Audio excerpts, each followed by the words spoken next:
नमस्कार, मैं तरुण गोस्वामी आज हाजिर हूँ फिर से एक संत भगवान की कथा लेकर। श्री त्रिवेणी वाले महाराज जी ने एक प्रसंग सुनाया था।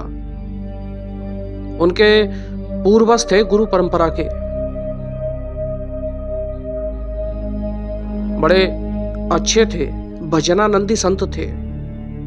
रात्रि में 1:30 बजे उठना, स्नान करना, 2 बजे भजन के आसन पर बैठ जाना।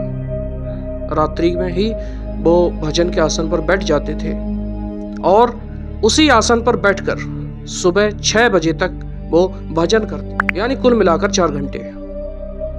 वो न माला फेरते थे, बस स्नान करके बैठ गए और बैठने के बाद सीताराम सीताराम सीताराम सीताराम सीताराम सीताराम सीताराम सीताराम, अगर वो उलट के श्वास लेते तब भी सीताराम सीताराम, और सांस जब छोड़ते तब भी सीताराम सीताराम सीताराम करते ही रहते थे। फिर एक बार 6 बजे स्नान करते, तिलक लगाते, गौशाला में जाते, मंदिर में जाते और फिर गौ माता की मंदिर में भगवान की सेवा में लग जाते।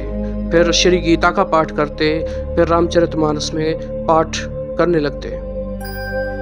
फिर 2-4 लोगों को बिठाकर सुनाते थे कि आज हमने गीता जी में ये पढ़ा और रामायण में ये पढ़ा। अब एक कोई बहुत बड़े विद्वान थे, बिहार के थे, ब्राह्मण थे, वो भी राजस्थान में आते थे। उस समय इनके गुरु जी का भाव ऐसा था कि तमाम दरिद्री दुखी लोग आकर यहाँ ठीक हो जाते हैं। भीड़ भाड़ वहाँ आती तो वो सबका सत्कार करते थे और ब्राह्मणों को अलग से भी कुछ भेंट कपड़ा दक्षिणा देते थे। लेकिन जो ब्राह्मण देवता आते थे वो उनका अपमान करते थे। एक बार वो ब्राह्मण देव आकर अपशब्द बोलने लग गए। बोले मूर्ख है, निरक्षर भट्टाचारी है, अनपढ़ है, कुछ नहीं जानता है, अनपढ़ है, और पता नहीं क्या क्या उनके लिए कहने लगे। लोग कहने लगे कि आप उन्हें गाली दे रहे हैं, वो आपको इतने ऊंचे सिंहासन पर बिठाते हैं, इतना सम्मान करते हैं और आप उन्हें गालियां देने में लगे हो। लोग मारने पीटने के लिए तैयार हैं। लोग मारने पीटने के लिए अब डंडे लाठियां उठाने लगे। तो वो संत देव बोले कि ये तो ब्राह्मण हैं, विद्वान हैं, हम मूर्ख तो हैं ही। जो विद्वान देव ब्राह्मण देव कह रहे हैं कि तुम जैसे हो, उन्होंने वैसा बिल्कुल ठीक कहा है कि हम अनपढ़ हैं और ये तो ब्राह्मण हैं, इनका जन्म से ही इनका सम्मान होना चाहिए, ये चाहे जैसे भी हो। अब इतने पर तो उसे शांत हो जाना चाहिए था ब्राह्मण को, लेकिन वो शांत नहीं हुआ बल्कि और ज्यादा बकने लग गया। अब लोगों ने कहा कि अब हम नहीं छोड़ेंगे। तो सिद्ध संत देव बोले कि ये तो कोई बात नहीं, छोड़ो, ये तो पागल हो गया। अब देखिए सिद्ध संत की वाणी, वैसे भी पागल अगर कोई कुछ बोले तो उसके लिए कोई बुरा भी नहीं मानता। वो तो थे सिद्ध पुरुष, उनके मुंह से जैसे ही निकला कि ये तो पागल हो गया, वो सच में पागल हो गए। तुरंत तत्काल न्याय, व्याकरण, वेदांत, कई विषयों के महापंडित तुरंत पागल हो गए। सिर्फ एक सिद्ध संत के कहने पर गए, कपड़े फाड़ दिए, नंगे हो गए। जैसे पागल घूमते हैं वैसे घूमने भी लग गए। घूमते घूमते वो त्रिवेणी से कलकत्ता चले गए और जैसे पागल बकते हैं वैसे ही बकते रहते थे, घूमते रहते थे। और वहाँ पता नहीं क्या हुआ, वहाँ उसने एक बहुत मोटी और बड़ी शिला थी, एक पत्थर की चट्टान थी, उस पर अपना माथा पटका और माथा पटकते पटकते वहीं मर गए। ये है संत वैष्णव, हरि भक्त के अपराध का फल। साधु अवज्ञा तुरत भवानी, करे कल्याण अखिल करहानी। और महाराज वो पंडित ब्रह्म राक्षस हो गया। मरने के बाद वो व्यक्ति ब्रह्म राक्षस बन गया।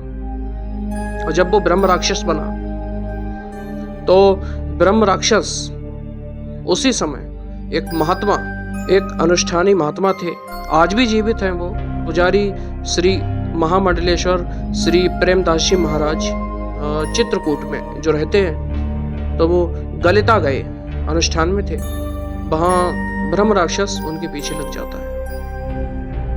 अब इतना पीछे लग गया कि उनका जीना मुश्किल हो गया। जो कोई झाड़ फूंक तंत्र मंत्र वाला आए, उसी को वो ब्रह्म राक्षस उठा के पटक देता था।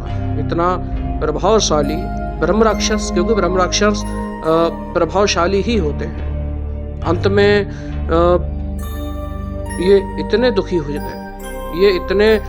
हो जाते हैं कि मैं आत्महत्या कर लूं। बीमार होए तो ठीक नहीं होते थे। तब इन्होंने सीही, जहां सूरदास जी का जन्म हुआ था, दिल्ली बल्लभगढ़ के आसपास सीही, वहां यमुना जी में अपना शरीर छोड़ने का विचार बना चुके थे। वो ब्रह्म राक्षस दिखता था, आ गया। उसने कहा कि हम तुम्हें मरने नहीं देंगे, तुम्हें किसी भी तरह डूबने नहीं देंगे। तब उन्होंने कहा, भाई तुम हमारे पीछे क्यों पड़े हो? तब उसने कहा कि मैं इस योनि में भयंकर दुख पा रहा हूं। फिर पूरी बात बताई कि मैं ब्राह्मण, इतना बड़ा शास्त्रों का विद्वान, एक संत को जो मेरा सम्मान करते थे, उन्हीं को गालियां बकने के कारण, उनका अपमान करने के कारण उनके मुंह से निकला कि ये तो पागल हो गया, बस मैं पागल हो गया और मैं मत्था पटक कर मरा और ब्रह्म राक्षस बन गया। अपने उद्धार के लिए तुम्हारे पीछे पड़ा हूं। अब हमको इस योनि से मुक्त कर दीजिए। कैसे मुक्त होगे? बोले तुम अनुष्ठान करो। महाराज जी का स्मरण किया। पूज्य सदगुरुदेव श्री गणेश दास जी भक्तमाली जी, उनको बुलाओ, वे कथा कहेंगे तो मेरी मुक्ति होगी। उस कथा में महाराज जी पधारे, श्री गणेश दास जी भक्तमाली जी वृंदावन के एक विलक्षण सिद्ध संत थे। वहां पर महाराज जी पधारे और श्री गुरु राजेंद्र दास जी महाराज भी उनके साथ थे। और बोला, मेरी यातना तो समाप्त हो गई है, लेकिन मेरी योनि रह गई है। तब उस ब्रह्म राक्षस ने कहा कि संत के प्रति बना हुआ अपराध तो संत की कृपा से ही दूर होता है।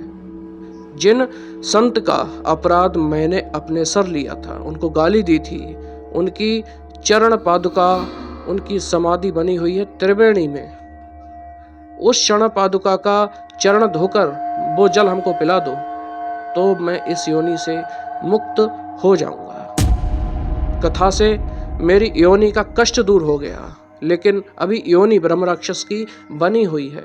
ऐसा ही किया गया। वो गए, वहां से चरणामृत लेकर आए और उस ब्रह्म राक्षस को पिलाया। तत्काल ब्रह्म राक्षस उस योनि से मुक्त हो गया और भगवत स्वरूप भगवान के सदलोक को चला गया। तो कैसी लगी आपको ये भक्त चरित्र की कथा, जो हमारे गुरु श्री राजेंद्र दास जी महाराज के श्रीमुख से निकली हुई है? कमेंट बॉक्स में कमेंट करके जरूर बताइएगा। मिलते हैं अगली कहानी में, तब तक के लिए नमस्कार।